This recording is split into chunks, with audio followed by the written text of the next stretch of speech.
कृष्ण हरे कृष्ण कृष्ण कृष्ण हरे हरे, हरे राम राम राम हरे हरे, हरे कृष्ण कृष्ण कृष्ण हरे हरे। प्रेम से बोली राम कृष्ण भगवान की जय हो। निगम कल्पतरोर्गलितं फलम् शोकमुखादमृतद्रव संयुतम् पिबत भागवतं रसमालयम् मुहुरहो रसिका भुवि भावुका। नैमिषारण्य तीर्थ में सहस्र वर्ष पर्यंत चलने वाले यज्ञ में संगतिकरण के अंतर्गत व्यासासन पर आसीन होकर सूत जी सौनक आदि 88,000 ऋषियों को भागवत जी की कथा सुना रहे हैं। ऋषियों ने 6 प्रश्न किया। किम श्रेयः शास्त्र सारः किम वतार प्रयोजनम। पहला प्रश्न किया किम श्रेयः, मानव जीवन प्राप्त करने का श्रेय क्या है, मानव जीवन क्यों प्राप्त होता है। जैसे हम और आप यहां आए हैं, क्यों आए हैं, कथा सुनने आए हैं।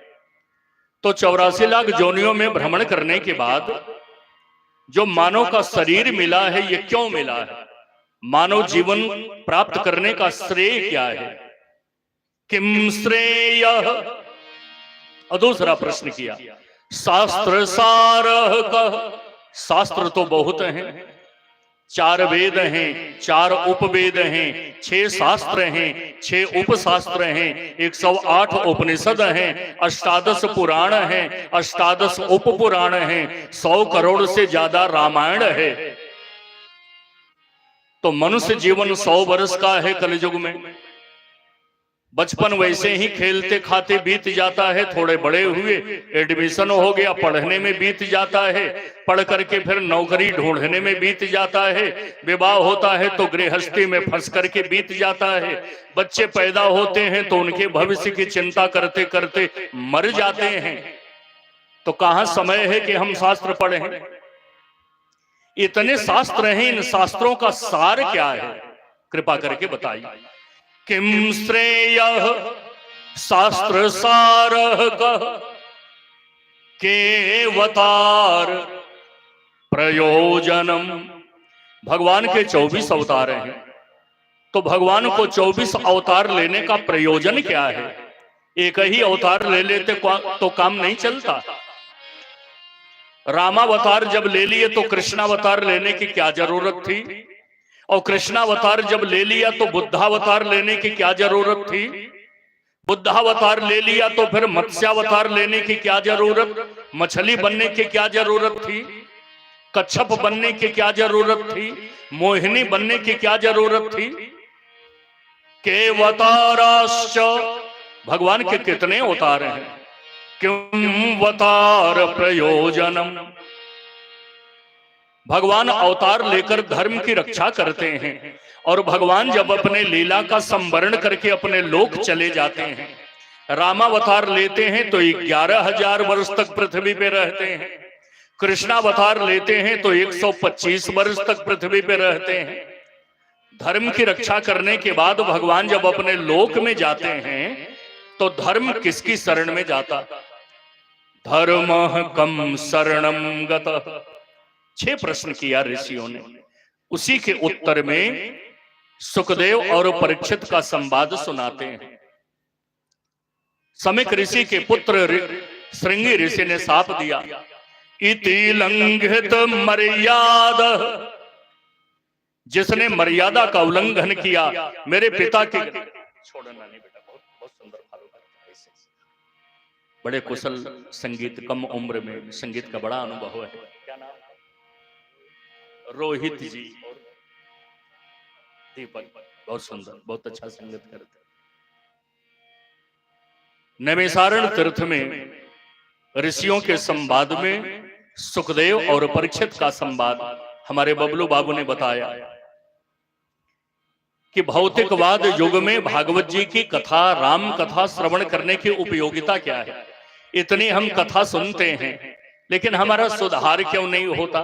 बबलू बाबू भी व्यवस्था देखते हैं, कथा सुनते हैं, और हमारे बड़े भाई प्रिय प्रमोद भैया भी कथा में, और राजू भैया जिन्होंने ठाकुर जी को लेने के लिए, जिनके यहाँ चंदन का वृक्ष था द्वार पे, दो दो ठाकुर जी के लिए बक्सा बना के दिए हैं।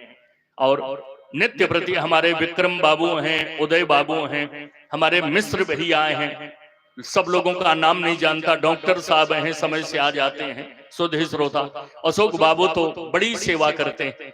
इनके यहाँ प्रतिदिन मैं स्नान करने के लिए जाता हूँ, खूब बढ़िया हमको वस्त्र, कई प्रकार का वस्त्र देते हैं, दक्षिणा भी देते हैं। मैं प्रमोद जी से पूछ रहा था, राजू भैया नहीं है, तो पता चला कि टाटा में गए हैं अपने बच्चे के यहाँ, संजोग से आ गए। आप सब लोगों की मंगल कामना करते हुए हमारे सुनील भैया भी व्यस्ततम समय में सेवा भी करते हैं हम लोगों की, और कथा में भी बैठ के सुनते हैं। हमारे विनोद भैया हमारे प्राचीन प्रेमी लोग में से हैं, नाम सबका नहीं जानता, चेहरे से तो सबसे परिचित हूं, नाम भूल जाता। और संसार का नाम तो काम चलाने के लिए होता है, असली नाम तो भगवान का है। भगवान का नाम याद रहे, भगवान का नाम लोगों को याद कराते रहें, अपना भी कल्याण होगा और लोगों का भी कल्याण होगा। प्रेम से बोलिए भागवत भगवान की जय। जी बहुत सुंदर, बहुत अच्छा, बड़ी सुंदर एकाग्रता के साथ सभी सुधी श्रोता बैठ करके सुनते हैं। हाँ, वो प्रसाद गिर जाने से न चूंटा ऊंटा आ जाते हैं। किम श्रेयः शास्त्र सारः का के बतार प्रयोजन। महाराज परीक्षित को साप लगा है, इति लंघित मर्यादा। समिक ऋषि के पुत्र श्रृंगे ने कहा, जिसने मर्यादा का उल्लंघन किया, मेरे पिता के गले में मरा सांप डाल दिया, सांप देता हूं सप्तमे तक्षके हनि। आज के ठीक 7वें दिन तक्षक नाम का नाग ढसेगा और उसकी मृत्यु हो जाएगी। तब समिक ऋषि जो समाधि लगाए बैठे थे, समाधिस्थ थे, आंख खुली और अपने बच्चे को डांटा। चक्रवर्ती सम्राट है महाराज परीक्षित, उनके राज्य में हम निष्कंटक भजन करते हैं, तपस्या करते हैं, हमारी सारी सुविधा राजा प्रदान करते हैं। बिना सोचे समझे तुमने इतना बड़ा साप दे दिया, बाड़ी का वज्र छोड़ दिया। अब तो तुम्हारी बाणी असत्य भी नहीं होगी, क्योंकि पहले ब्राह्मण त्रिकाल संध्या करते थे, अग्निहोत्र करते थे, तो उनकी बाणी में दम रहता था, श्राप और वरदान देने की सामर्थ्य रहती थी। कहते थे तुम्हारा कल्याण हो तो कल्याण हो जाता था, कहते थे तुम्हारा विनाश हो तो विनाश हो जाता था। इतना बड़ा तुमने साप दे दिया, अब तो तुम्हारी वाणी व्यर्थ भी नहीं होगी। तो एक शिष्य को भेजा, जा करके कह दे महाराज परीक्षित से कि मेरे बच्चे ने लड़कपन में, बाल बुद्धि में आपको साप दे दिया, 7वें दिन तक्षक नाम का नाग डसेगा। यदि 7 दिन के भीतर अपने मुक्ति का उपाय करना चाहते हैं तो ढूंढ लें। अपने 4 पुत्रों में बड़े पुत्र जन्मेजय को राज्य देकर गंगा जी के तट पे आए। चक्रवर्ती सम्राट महाराज परीक्षित को गंगा के तट पर आता देख जितने योगिंद्र, मुनिंद्र, यतीन्द्र, फणींद्र, अमलात्मा, विमलात्मा, महात्मा, चिदात्मा सब लोग पहुंचे। तो सब लोगों से हाथ जोड़कर यही पूछते थे, म्रियमाण पुरुष का कर्तव्य क्या है? म्रियमाणस्य किम कर्तव्यम। जिसको पता चल जाए मुझे 7वें दिन मरना है, उसको मरने से पहले क्या करना चाहिए कि हमारी मृत्यु सुधर जाए, हमारी मृत्यु बिगड़ने न पावे, अधोगति न हो। क्योंकि मानव शरीर प्राप्त करके हम कर्म अच्छा करेंगे तो ऊपर के लोकों में जाएंगे, भुर लोक में, भुवर लोक में, स्वर लोक में, महर लोक में, जन लोक में, तप लोक में और सत्य लोक में। और मानव शरीर प्राप्त करके यदि हमारा कर्म बिगड़ गया, मन से, वाणी से, शरीर से, तो नीचे के लोकों में अधोगति होगी।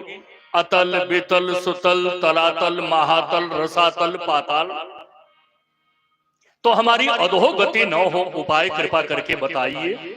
तो कहे मैं ऐसा उपाय बताता हूं, 7 दिन में वह अमृत पिलाता हूं जिसको पीने के बाद आप अमृत को प्राप्त कर जाएंगे। आपकी कुछ जिज्ञासा हो तो पूछिए, मैं तो आपको अमर कर दूंगा, मरने से पहले मैं आपको मुक्त कर दूंगा।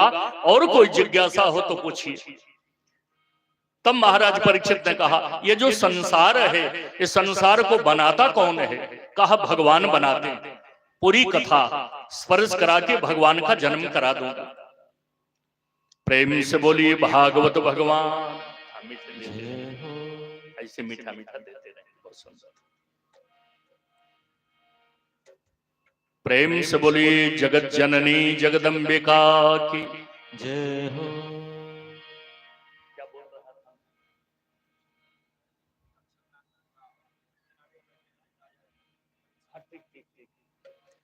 ये जो संसार भगवान बनाते हैं, ये कैसे बनाते हैं? कहा संसार छोड़ जैसे वैसे काम चलाओ, थोड़ी करनी। प्रेम से बोलिए भागवत भगवान की। भगवान जो संसार बनाते हैं, संसार बनाते कैसे हैं? कहा संसार निर्माण में 3 कारण है। एक कारण को निमित्त कारण कहते हैं, दूसरे कारण को उपादान कारण कहते हैं, और तीसरे कारण को अभिन्न निमित्तोपादान कारण कहते हैं। निमित्त कारण मतलब, उपादान कारण मतलब क्या हुआ? कहा घड़ा। घड़ा को बन गया तो घड़ा बनाया किसने? कुंभकार ने बनाया। घड़ा बना कैसे? मिट्टी से बना। तो घड़ा को बनाने वाली जो मिट्टी है ये उपादान कारण है, और घड़ा बनाने वाला जो कुंभकार है ये निमित्त कारण है। बनाने वाला कोई और है, लेकिन जिस मटेरियल से बना है वो मटेरियल कुछ और है। सोना, सोने की अंगूठी, सोने का चैन, तो जो सोना है ये उपादान कारण है, और सोना बनाने वाला जो स्वर्णकार है वो निमित्त कारण है।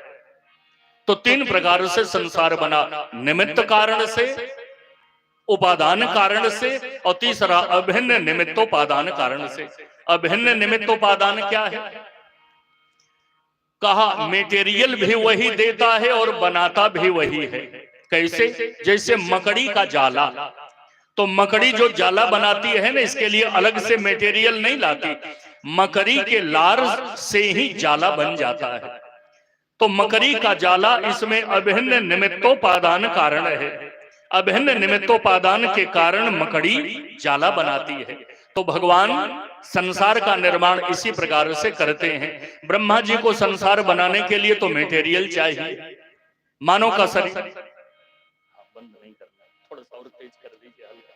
हाँ, इतना। क्षिति जल पावक गगन समीरा, क्षिति जल पावक गगन समीरा, क्षिति जल पावक गगन समीरा, क्षिति जल पावक गगन समीरा, क्षिति जल पावक गगन समीरा, पंच रचित अधम शरीरा, पंच रचित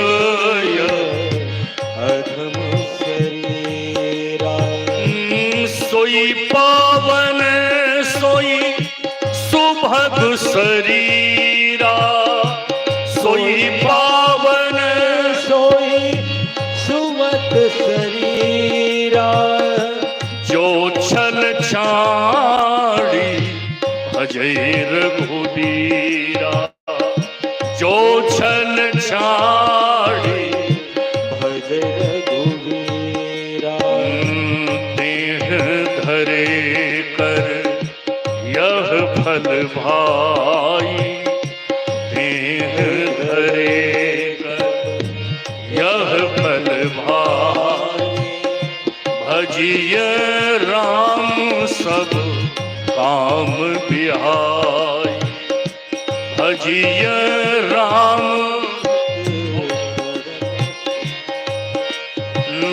छित जल पावक गगन समीर, क्षिति जल पावक गगन समीरा।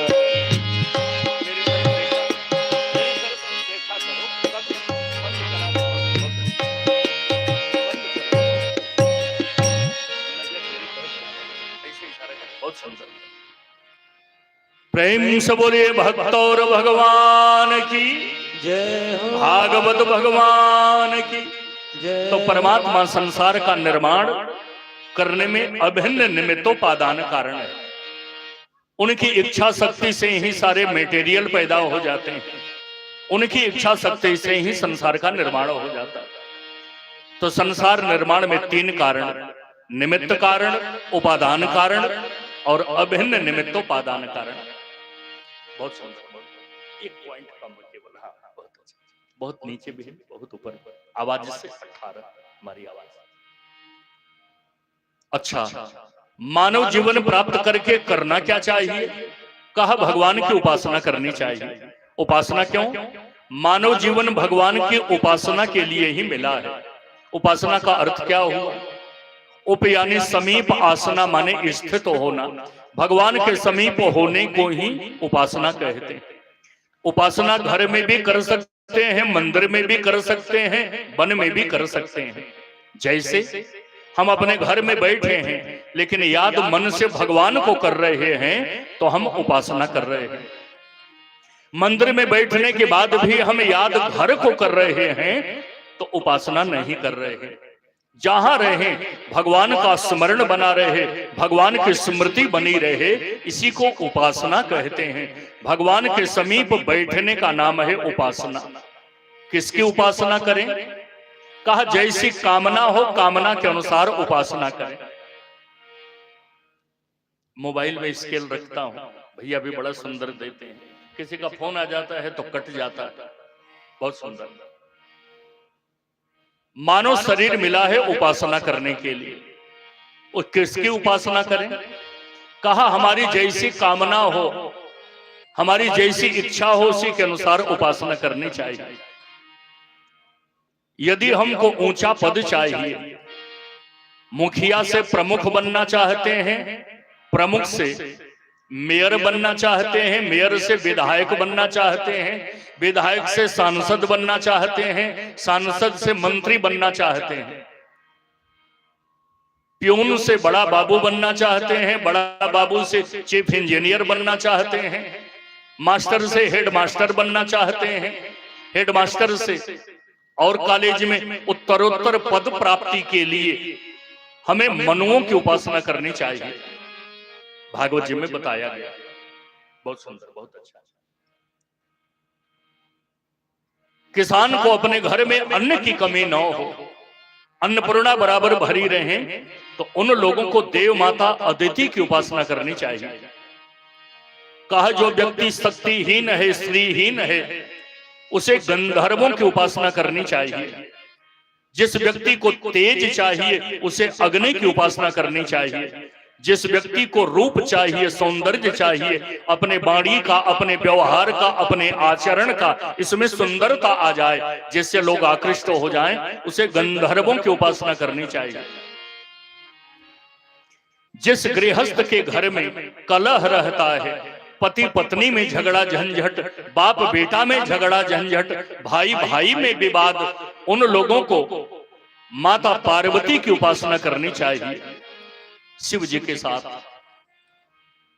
जिन लोगों को धन चाहिए कि हमारे यहाँ धन की कमी है, नौकरी व्यापार में घाटा लगता है, उन लोगों को माता दुर्गा की उपासना करनी चाहिए।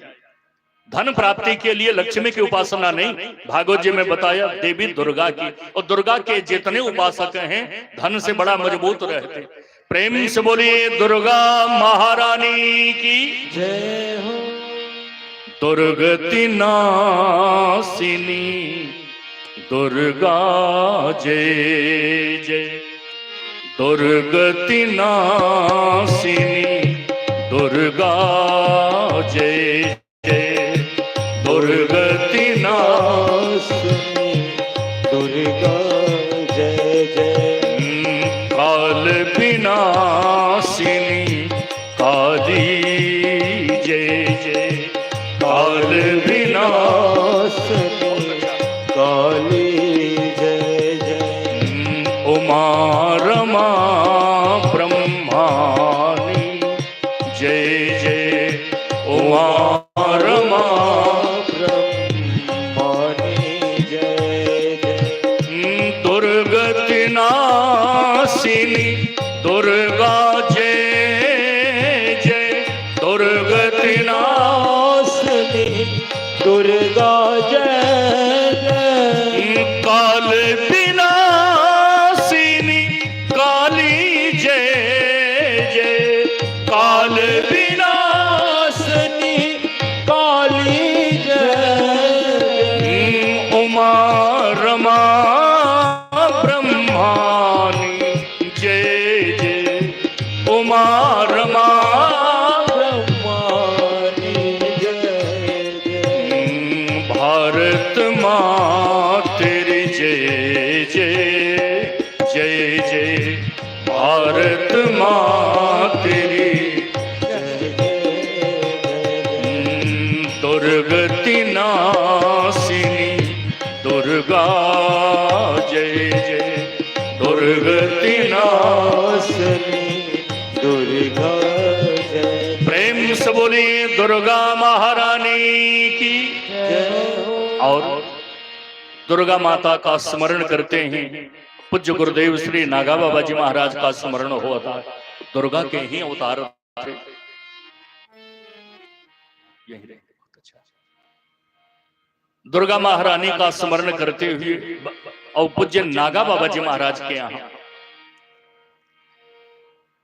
जगत जननी जगदम्बा की आराधना होती थी।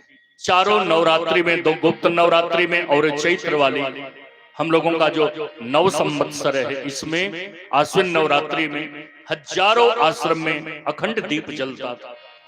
कई बार बाबा जी के चित्र विचित्र रूप देखे गए। 1 साल हो गया। 1 जनवरी को जन्म हुआ और 1 दिसंबर को काशी में आश्रम में बैठे बैठे ऐसे सिर टेढ़ा हो गया। विश्वनाथ जी में समाहित हो गए। प्रेम से बोलिए नागा बाबा जी महाराज की जय हो। एक भजन नागा बाबा जी बड़ा प्रेम से सुनते थे। उनकी कृपा थी, करुणा। भगवान शिव के कैलाश का वर्णन है इसमें, भोजपुरी में है। सुनाया, कभी आपको स्मृति आई सुना देता। एक भक्त शंकर जी के यहाँ कैलाश गया तो विचित्र दृश्य दिखाई दिया। एक दिन गईली हम कैलाश, मन में लागल होलास। ओइजा शंकर जी का सुंदर राजधानी देखली, हो निशानी देखली। ओइजा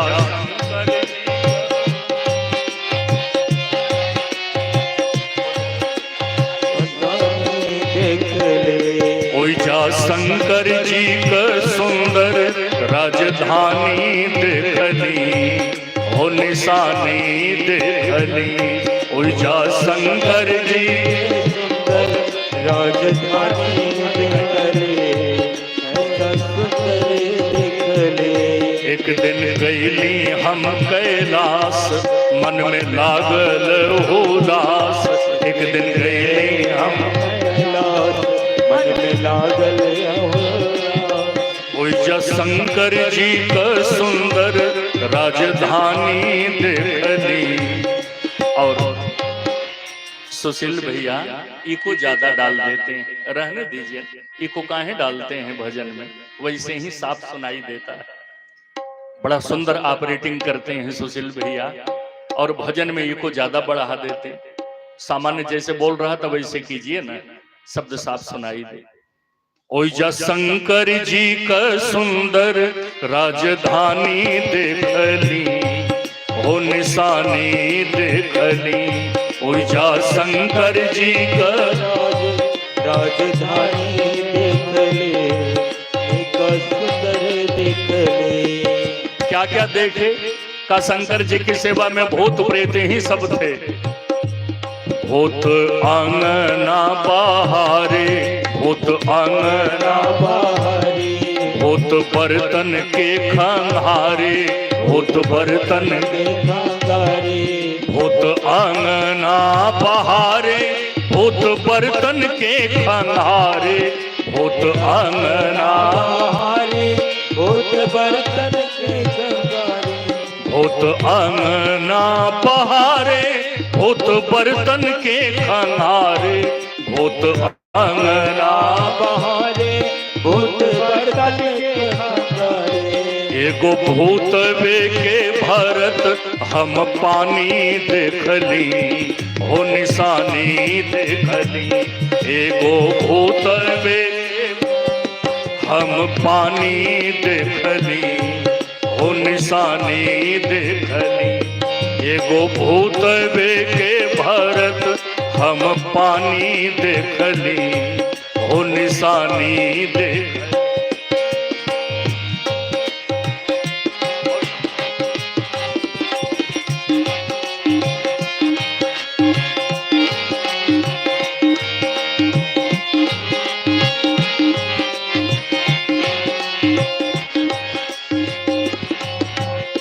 और क्या देखे का भोले बाबा जो भांग खाते हैं ना तो भांग की व्यवस्था भूत ही करता है।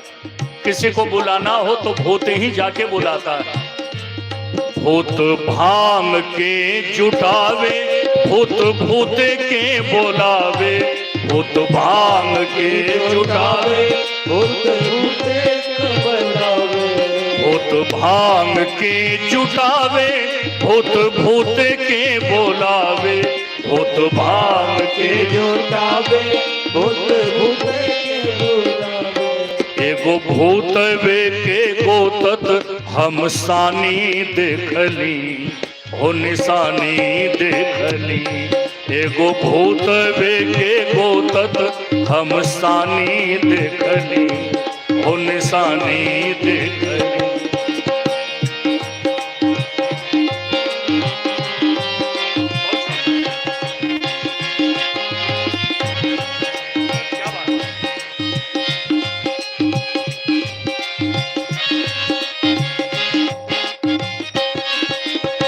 केवल यही दिखाई दिए आदमी नहीं दिखाई दिए क्या कहा दो लड़का और एक औरत दिखाई दी। वो क्या कर रहे थे एगो मूस पर सवार एगो मोर धैले खाड़ एगो मूस पर सवार एगो मोर धैले खाड़ एगो मूस पर सवार एगो मोर धैले खाड़ एगो मूस पर सवार एगो मोर धैले खाड़ एगो बघवे पर बैठल महारानी देखली। प्रेम से बोलिए नागा बाबा जी महाराज की। एगो बघवे पर बैठल महारानी देखली ओ निशानी देखली एगो बघवे पर महारानी देखली एक निशानी देखली। एक दिन गईली हम कैलाश मन में लागल हो दास एक दिन गईली हम कैलाश मन में लागल हो दास। ओइजा शंकर जी का सुंदर राजधानी देखली ओ निशानी देखली ओइजा शंकर जी का राजधानी देखली ओ जनानी देखली। प्रेम से बोली दुर्गा महारानी की जय हो। तो जिसको रूप चाहिए वो गंधर्वों की उपासना करे, जिसको तेज चाहिए उसे अग्नि की उपासना करनी चाहिए, जिसको धन चाहिए उसे देवी दुर्गा की उपासना करनी चाहिए, जिस पति पत्नी में पटरी न रहती हो शिव के साथ पार्वती की उपासना करनी चाहिए। और जो मंद बुद्धि वाला है जिसका पढ़ने में मन नहीं लगता हो, बिना स्कूल गए कई प्रकार की विद्याओं का ज्ञाता बनना चाहता हो, उसे भगवान शंकर की उपासना करनी चाहिए। विद्या कामस्तु गिरिशम, कहा कुछ लोग ऐसे भी हैं जो भगवान की भक्ति तो करते हैं। हल्का इको कम कर दीजिए सुशील बाबू। कुछ लोग तो ऐसे हैं भगवान की भक्ति तो करते हैं, लेकिन भक्ति के बदले उनको कुछ नहीं चाहिए, कोई कामना ना हो। उनको किन की उपासना करनी चाहिए?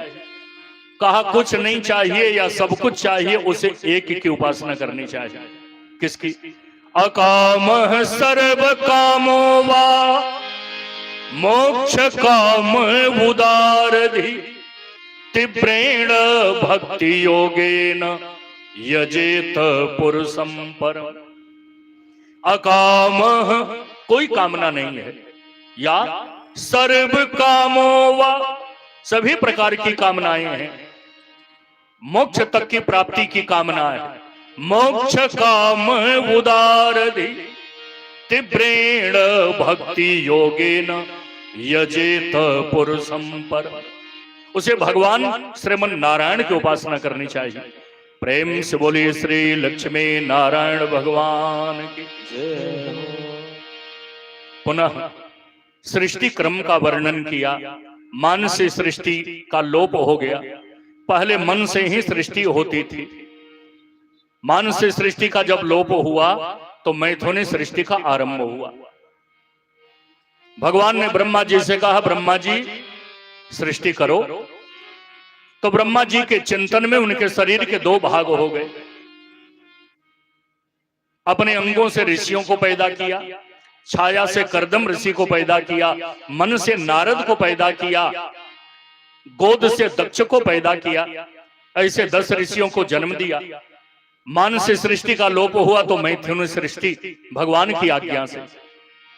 तावद भयम द्रविड़ गेह निमित्तम शोक स्पृहा परिभवो विपुलस्य लोभ तावन्ममित्य सदवग्रह आरति मूलम यावन्न तिंघ्रिम भयम प्रवृणीत लोक। ब्रह्मा जी ने चिंतन किया। ब्रह्मा जी के शरीर के 2 भाग हो गए। दाएं भाग से पुरुष बन गया और बाएं भाग से स्त्री बन गई। स्वायं भुव मनु अरो सतरूप जिनते भई नर सृष्टि अनूप। महाराज मनु शत्रुपा के द्वारा 2 पुत्र और 3 पुत्रियों का जन्म हुआ। बड़े पुत्र का नाम उत्तानपाद, दूसरे पुत्र का नाम प्रियव्रत, 3 पुत्रियां हुई आकुति, देवहूति और प्रसूति। आकुति का विवाह रुचि प्रजापति के साथ हुआ। यज्ञ और दक्षिणा नाम का मिथुन जोड़ा पैदा हुआ। देवहूति का विवाह करदम ऋषि के साथ हुआ। 9 कन्याओं के जन्म लेने के बाद स्वयं भगवान उनके पुत्र कपिल बनकर के अवतार लिए। अष्टांग योग और सांख्य शास्त्र का वर्णन किया। प्रेम से बोलिए कपिल भगवान की। प्रसूति का विवाह दक्ष प्रजापति के साथ हुआ, जिनकी पुत्री बनी सती। सती अपने पिता के यज्ञ में जाकर योगाग्नि में शरीर को दग्ध कर दी, तो उनका वंश आगे नहीं चला। इधर सुनाते हैं महाराज मनु के जो बड़े पुत्र थे, जिनका नाम था उत्तानपाद। उत्तानपाद का मतलब उत्तानपाद, जिसका पांव ऊपर हो, मतलब सिर नीचे हो नहीं, जो ऊर्ध्व गति प्राप्त कर लिया हो, जो विकास कर रहा हो, उत्थान कर रहा हो, प्रगति कर रहा हो, उत्कर्ष कर रहा हो, प्रोग्रेस कर रहा हो, उसी को उत्तानपाद कहते हैं। उत्तानपाद की 2 पत्नियां, बड़ी पत्नी का नाम सुनीति और छोटी पत्नी का नाम सुरुचि। सुनीति का मतलब सुष्टु नीति, जो नीति पूर्वक आचरण करता हो उसे सुनीति कहते हैं। हमारी रुचि क्या है, रुचि से मतलब नहीं, इस कार्य में नीति क्या कहती है, शास्त्र क्या कहते हैं, संत क्या कहते हैं, ऋषि क्या कहते हैं, आचार्य क्या कहते हैं, उनके कथनानुसार मार्ग को अपनाना, इसको सुनीति कहते हैं। और सुरुचि का मतलब जो मन में आवे मनमाना करें, शास्त्र से नीति से कोई लेना देना नहीं। तो छोटी पत्नी का नाम सुरुचि, बड़ी पत्नी का नाम सुनीति, दोनों को एक एक बेटा। सुनीति के बेटे का नाम ध्रुव और सुरुचि के बेटे का नाम उत्तम। एक बार उत्तानपाद सुरुचि के पुत्र उत्तम को गोद में लेके बैठे थे। ध्रुव का भी मन हुआ मैं भी पिता की गोद में बैठूंगा। जब बैठने लगे तो सुरुचि ने कहा, है नीचे उतर। अहो रोषक क्षत्रियाणाम, क्षत्रिय का रोष। 5 वर्ष के ध्रुव बालक ने कहा, क्यों उतर जाऊं, ये मेरे पिता नहीं है क्या? मेरा छोटा भाई पिता की गोद में बैठा है, मैं क्यों नहीं बैठूंगा? सुरुचि ने कहा, ये तुम्हारे पिता तो हैं, किंतु मैं तुम्हारी माता नहीं हूं। मेरी कोख से, मेरी कुक्षी से, मेरे गर्भ से, मेरे उदर से तुम्हारा जन्म होता तो पिता की गोद में बैठ सकते थे। भगवान से प्रार्थना करो मैं मर जाऊं और मेरे गर्भ से तुम्हारा जन्म हो, तब पिता की गोद मिलेगी। क्रोध में 5 वर्ष का ध्रुव बालक आया, अपनी मां सुनीति से कुछ नहीं बोला, चादर तान के सो गया। मां सुनीति को लगा कि बच्चा बाहर से आता है तो मां से कहता भूख लगी है कुछ खाने को दो। अब यह न मेरी तरफ देखा न कुछ खाने को मांगा, चादर तान के सो गया। तो सुनीति गई, बेटा क्या हुआ, तबीयत ठीक है ना? चादर हटा के ध्रुव ने कहा, वो मेरे पिता नहीं है क्या? क्या हुआ? कहा, मां ने कहा मर जाओ, मेरे गर्भ से जन्म लो, तब पिता की गोद बैठने को मिलेगी। मां ने कहा कि मां प्यार भी करती है, दुलार भी करती है, तमाचा भी लगाती है। मां है, मां की बात का बुरा नहीं मानते। लाख समझाने के बाद 5 वर्ष के ध्रुव बालक को छात्र स्वभाव नहीं रोक पाया। अर्धरात्रि की बेला में घनघोर जंगल में चले आए बिना माता को बताए। और भगवान के नाम पर कोई घर छोड़ के निकलता है तो भगवान किसी न किसी निमित्त रूप से उसकी रक्षा करते हैं। 5 वर्ष का ध्रुव बालक जब घनघोर जंगल में आधी रात में आया तो भगवान ने नारद जी को भेजा, ध्रुव बालक पिता पे नाराज होकर, अपनी मां पे नाराज होकर वन में आ गया, जाओ उपाय बताओ। नारद जी पहुंचे।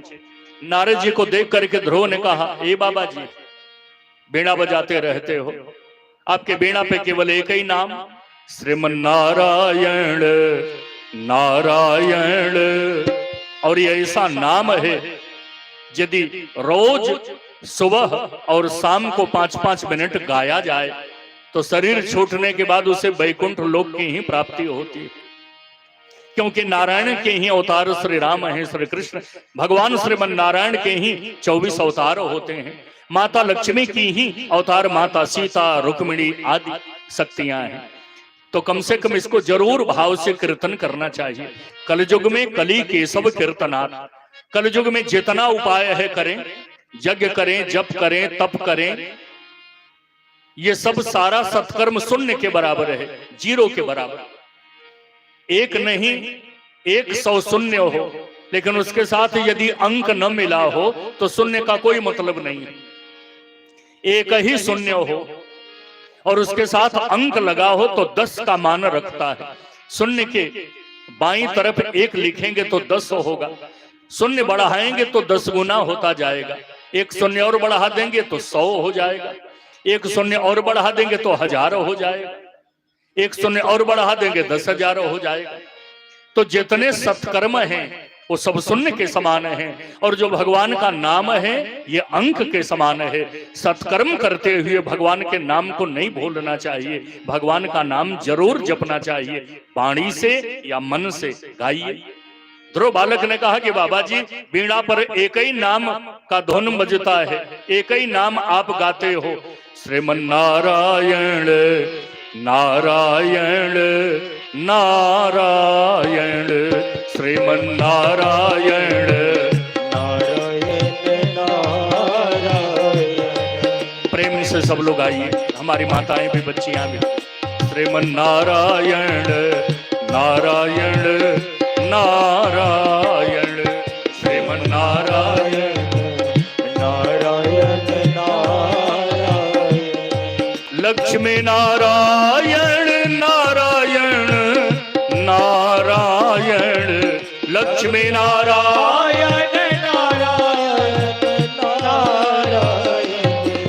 लक्ष्मी नारायण नारायण नारायण लक्ष्मी नारायण श्रीमन नारायण नारायण नारायण श्रीमन नारायण यतिवर नारायण नारायण नारायण यतिवर नारायण नारायण गुरुवर नारायण नारायण नारायण गुरुवर नारायण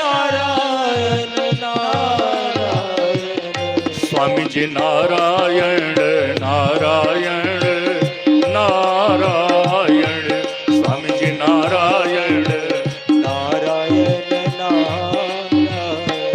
श्रीमन नारायण नारायण नारायण श्रीमन नारायण प्रेम से बोले श्रीमन नारायण भगवान की। ध्रुव ने कहा केवल नारायण नारायण गाते रहते हो, भगवान को पाने का उपाय आपको पता है? भगवान को पाने का उपाय जानते हैं तो आप बताइए। नारद जी ने कहा घनघोर जंगल में आधी रात के समय चले आए भगवान को पाने के लिए।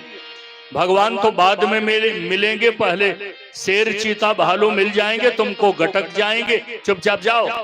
खेलने खाने के समय में भगवान को ढूंढने आ गए। बालक ध्रुव ने कहा कि बाबा जी भगवान को पाने का उपाय जानते हो तो बताओ, नहीं तो तुम अपने रास्ते जाओ, हम अपने रास्ते जाएंगे।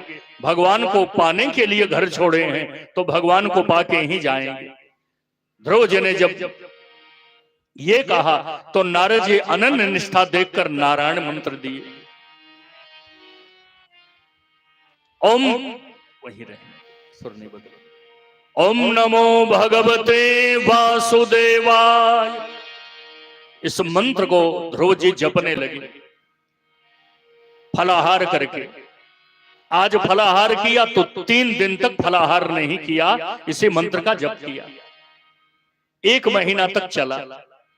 1 महीना बीत गया जब भगवान नारायण की झांकी नहीं मिली। मैं तुमको ऐसा स्थान दे रहा हूं जिस स्थान से मैं भी तुमको नहीं हटा सकता। ध्रुव सगलानी जप्यूं हरि नाम, ध्रुव सगलानी ध्रुव सगलानी जप्यूं हरि नाम, ध्रुव सगलानी जप्यूं हरि नाम, पायूं अचल अनुपम ठाम, पायूं अचल अनुपम। भगवान ने कहा ध्रुव 36,000 वर्ष तक राज्य करो पृथ्वी पर। 36,000 वर्ष राज्य करने के बाद मेरे लोक से विमान आएगा, उसी पर बैठकर मेरे धाम आना। राज्य करने लगे। एक दिन सौतेले भाई जिसका नाम था उत्तम, यक्षों से युद्ध हो गया और युद्ध में यक्षों ने ध्रुव के सौतेले भाई उत्तम को मार दिया। ध्रुव जी को बड़ा क्रोध आया, मेरे भाई को मार दिया। ध्रुव लोक पर, यक्ष लोक पर चढ़ाई कर दिया, हजारों यक्षों को मार गिराया। दौड़े दौड़े ब्रह्मा जी आए। संसार का नियम है, जो जन्म लिया है उसको मरना पड़ेगा। कब किसको किस बहाने मरना है ये भी नियुक्त है, स्थान भी फिक्स है, कारण भी फिक्स है। युद्ध को बंद करो। मान गए। 36,000 वर्ष राज्य करके ध्रुव को अपने लोक लाने के लिए भगवान ने पार्षदों के सहित विमान भेजा।